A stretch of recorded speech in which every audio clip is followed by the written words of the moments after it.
It's Canada Day. Half the office didn't even show up. We finally get to have the space nice and dark and quiet, and Alex walks in, turning the lights on like she owns a dealership.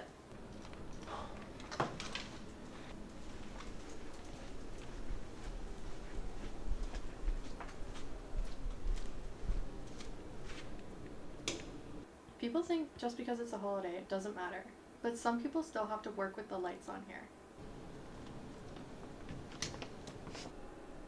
She didn't even look at it. She doesn't have to. It's muscle memory now. I turn the lights on because I want to brighten everybody's day, especially on Canada Day.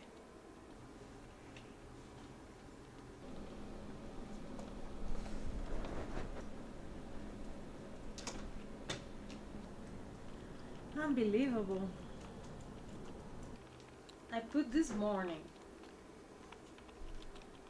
By lunch, it's gone. She's really determined.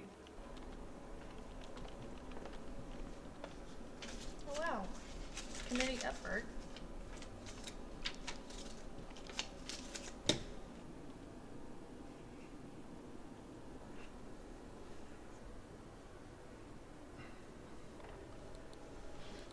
Oh, I missed the sunglass memo. Also, the last 3 offices all closed. Layoffs mostly. But the last one was a fire. Electrical, I think. Anyways, I'm still gonna keep on the lights.